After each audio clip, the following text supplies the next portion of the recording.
क्या टीआरपी की चोरी की अर्नब गोस्वामी ने? ये पूछता है भारत। क्या टीआरपी चोरी के लिए बेच दिया गया रिपब्लिक टीवी? पूछता है भारत। आई एम सॉरी बाबू।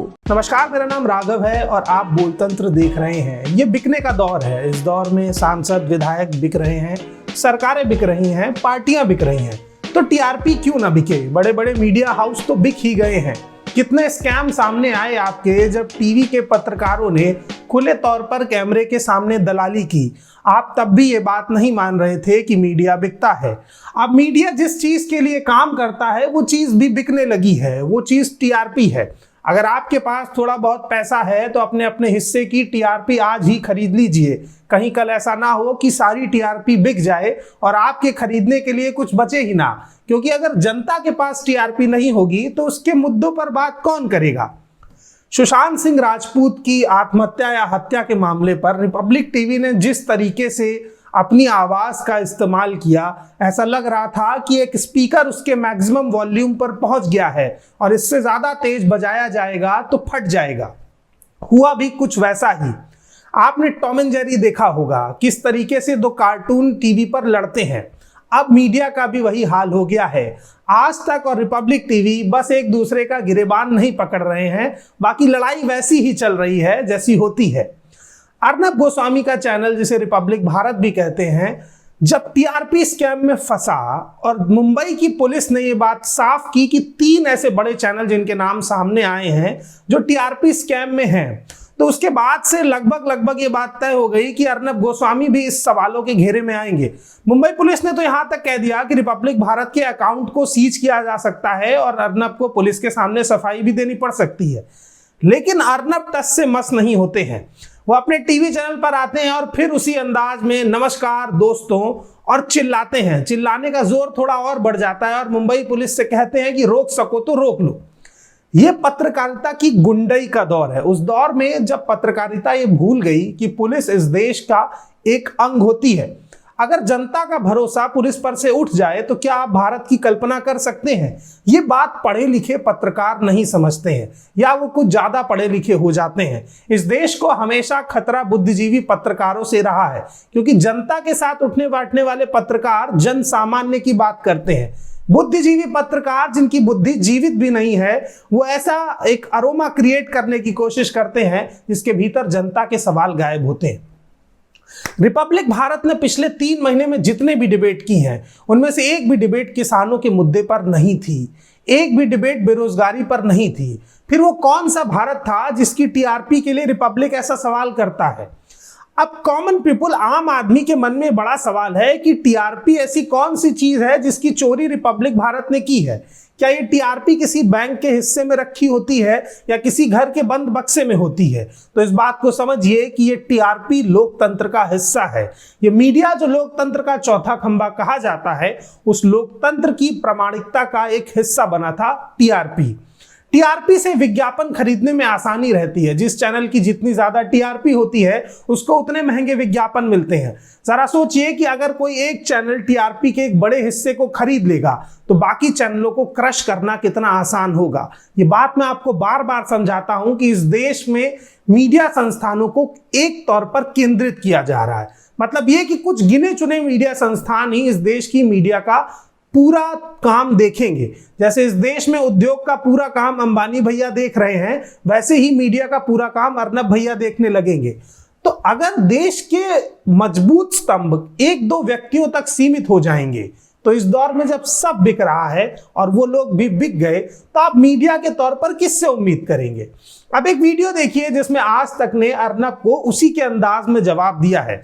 जिस तरीके से अर्नब गोस्वामी की पत्रकारिता से चलने वाले चैनल में चीखना, लोगों की गाड़ी के शीशे पीटना, तेज चिल्लाना और माइक को लगभग आपके मुंह के भीतर घुसा देने की प्रथा प्रचलित हुई, उसका शिकार अर्नब गोस्वामी को भी होना था।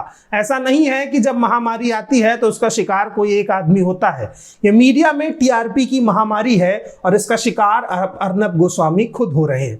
ये वीडियो देखिए और समझिए कि मीडिया चैनल किस तरह से आपकी लड़ाई लड़ पाएंगे जब वो खुद ही एक दूसरे से कुत्ते और बिल्ली की तरह लड़ रहे हैं? Yes, Arnab, that's a very good thing. Arnab, please answer a few questions. Would like to ask you. Answer a few questions. The simple There are question. allegations against The you. simple question. Side. Arnab, the question we are asking is that Mumbai police has registered a case against you. What do you have to say? What do you have to say? Mumbai police has registered a case against you, Arnab.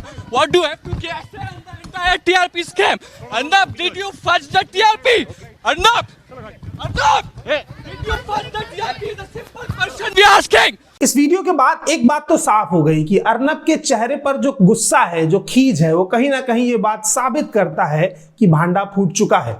अब आप जरा कल्पना कीजिए कि एक ऐसा channel जो लोगों के घरों में लगे टीआरपी मीटरों में 200 रुपए में उनको खरीद रहा है, वो चैनल और क्या क्या खरीद सकता है और क्या क्या बेच सकता है। मतलब क्या बोलते हैं उसको, टीआरपी के लिए है, आप इसको देखिए। तो बोला ऐसे क्यों लगाऊं मैं, मेरा लाइट का बिल जाएगा।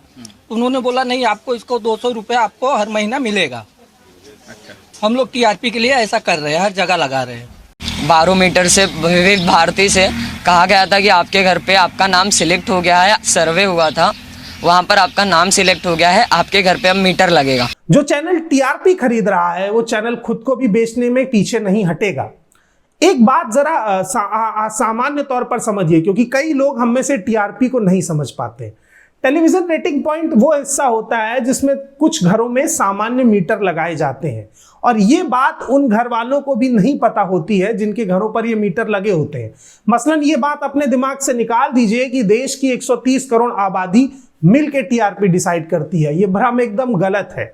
इसमें से कुछ हिस्से को छांटा जाता है और कुछ गिने चुने घरों में वो मीटर गुपचुप तरीके से लगाए जाते हैं और एक औसत टीआरपी मापी जाती है। मसलन मान के चलिए कि 1 करोड़ की आबादी पर सिर्फ 1000 लोगों के घर में टीआरपी मीटर लगे हों, और पूरी 130 करोड़ की आबादी में आप सिर्फ 1 लाख लोग या इससे भी कम लोगों की टीआरपी से यह तय करते हैं कि कौन सा चैनल देखा जाता है। यह ठीक वैसा ही है जैसा 1 करोड़ की जनसंख्या पर हम 100 लोगों से बात करके ये तय कर देते हैं कि अब कौन सी पार्टी चुनाव जीतने वाली है। जिस तरीके से एग्जिट पोल बनाए जाते हैं उसी तरीके से टीआरपी पोल भी बनते हैं। पिछले कुछ दिनों पहले जब अर्नब गोस्वामी ने टीआरपी के महायुद्ध में खुद को विजेता घोषित किया तो ये बात साफ हो गई थी कि चैनल जिस लिए काम करते हैं वो चीज टीआरपी है, जनता के मुद्दे नहीं है। और अगर चैनल जनता के मुद्दे के लिए काम नहीं कर रहे हैं तो ये दर्शक की मूर्खता है कि उनकी टीआरपी को बढ़ाने के लिए अपने टीवी चैनल को और साथ ही साथ बिजली के भी खर्च को बढ़ा रहा है।